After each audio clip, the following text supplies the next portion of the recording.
Sidang jamaah Jumat yang dirahmati Allah Subhanahu wa taala, di atas mimbar khutbah yang singkat ini, khatib ingin mengajak diri khatib pribadi dan kepada kita semua untuk sama-sama selalu mengingatkan agar kita berupaya meningkatkan kualitas takwa kita kepada Allah Subhanahu wa taala, yaitu dengan menjalankan segala perintah-perintah Allah Subhanahu wa taala sekuat tenaga kita dan berusaha untuk menjauhi segala larangan Allah Subhanahu wa taala.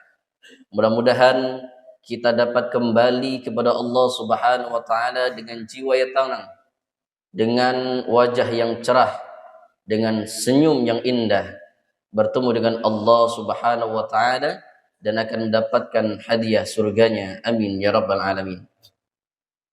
Jamaah sidang Jumat yang dirahmati Allah Subhanahu wa taala, pada kesempatan yang mulia ini khatib ingin menyampaikan hadis Nabi sallallahu alaihi wasallam yang mudah-mudahan menjadi pengingat bagi diri khatib pribadi dan kita semua, mengingat kita masih berada di awal tahun 2026. Apa itu? Qala Rasulullah sallallahu alaihi wasallam, yatba'ul mayyita thalathatun. Ada 3 perkara yang akan mengikuti jenazah. 3 hal yang akan mengikuti mayit.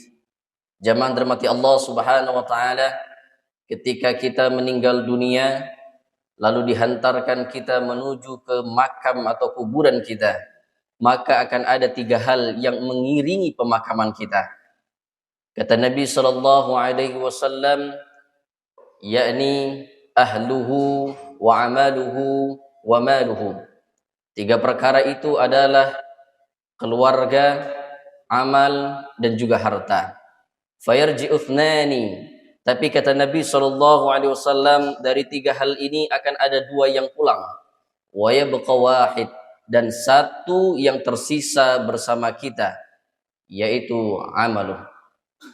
Jamaah sidang Jumat yang dirahmati Allah Subhanahu wa taala, hadis yang singkat ini cukup menjadi pengingat bagi khatib pribadi dan kita semua, bahwasanya dari sekian banyak ikhtiar atau usaha yang kita lakukan selama hidup ini, maka 1 yang akan menemani kita sampai kita berjumpa dengan Allah Subhanahu wa taala adalah amal saleh yang kita lakukan.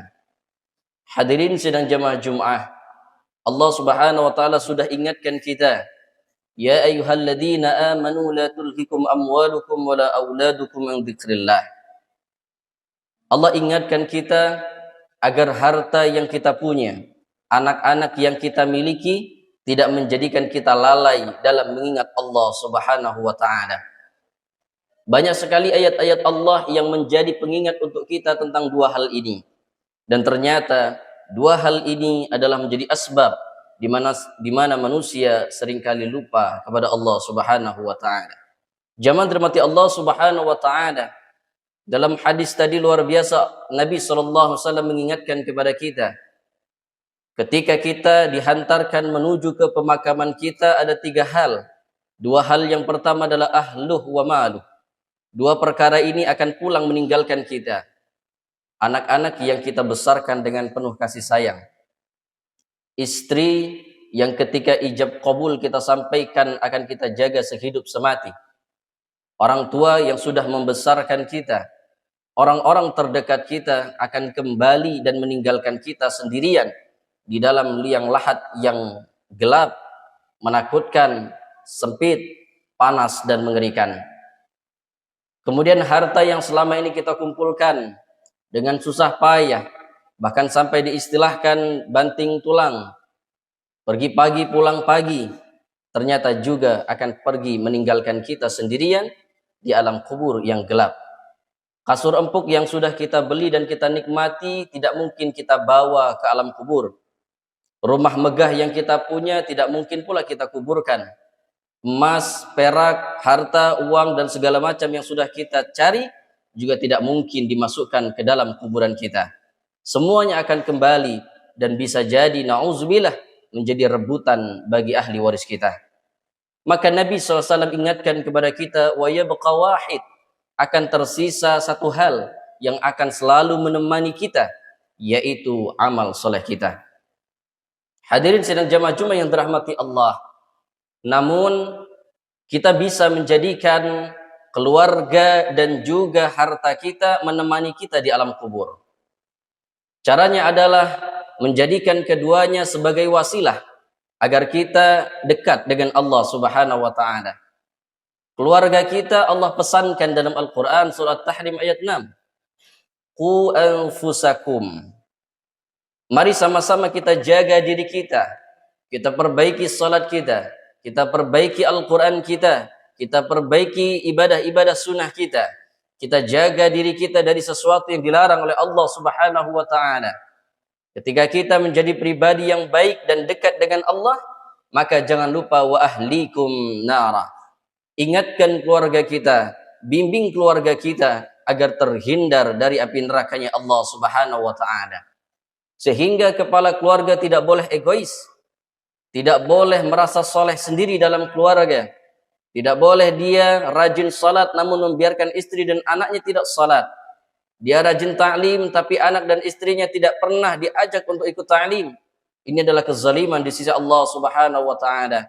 Dan hal yang paling mengerikan, kita akan dimintai pertanggungjawaban oleh Allah Subhanahu wa taala. Maka hendaknya setelah kita berupaya untuk memperbaiki diri kita di sisi Allah, kita ajak anak dan istri kita untuk mendekatkan diri kepada Allah Subhanahu wa taala. Dalam hadis yang lain Rasulullah sallallahu alaihi wasallam menyebutkan, "Idza mata al-insan, aqal idza mata ibnu Adam."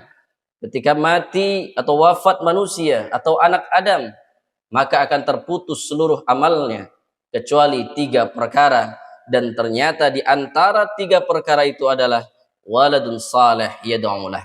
Anak yang saleh yang mendoakan kedua orang tuanya.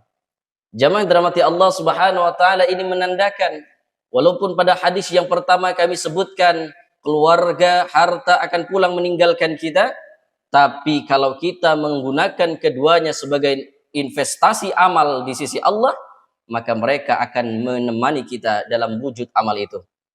Doa-doa dari anak-anak kita, doa dari keluarga yang kita tinggalkan akan menjadi teman kita di alam kubur. Jamaah dirahmati Allah Subhanahu wa taala, demikian pula harta. Fisiknya tidak akan kita bawa atau tidak akan dimasukkan ke alam kubur. Tapi pada hakikatnya pahala dari harta tersebut juga bisa menemani kita. Sehingga banyak sekali ayat-ayat Allah Subhanahu wa taala atau hadis-hadis Rasulullah sallallahu alaihi wasallam maupun qaulul ulama yang menegaskan betapa pentingnya untuk menjadikan harta sebagai investasi akhirat kita. Dengan cara apapun, apakah membantu pembangunan masjid, apakah membantu pesantren, ataukah membantu fakir dan miskin, atau yang paling utama adalah membantu keluarga sendiri yang sedang kesulitan. Demikianlah agama mengajarkan kita, agar ketika kita ingin menolong seseorang, kita lihat dulu anggota keluarga kita. Apakah keluarga kita sudah hidup layak dan hidup baik? Jika belum, maka utamakan keluarga terdekat kita. Jika keluarga kita sudah baik dan semuanya sudah mapan ekonominya, baru kita menuju ke tetangga kanan dan kiri kita. Hadirin sidang jamaah Jumat yang dirahmati Allah, kalau harta yang kita miliki digunakan untuk demikian, betul fisiknya tidak kita bawa, tapi pada hakikatnya harta itu akan menemani kita di alam kubur dan menjadi penerang bagi kubur kita. Selaras dengan apa yang dikatakan Rasulullah pada hadis yang tadi, sadaqatin jariyatin. Sedekah jariyah adalah satu amal yang tidak akan terputus pahalanya walaupun kita sudah meninggal dunia. Hadirin jamaah sidang Jumat yang dirahmati Allah Subhanahu wa taala. Sebagai penutup di khutbah Jumat ini, kita kembali ingat firman Allah, kullu nafsin dha'iqatul maut.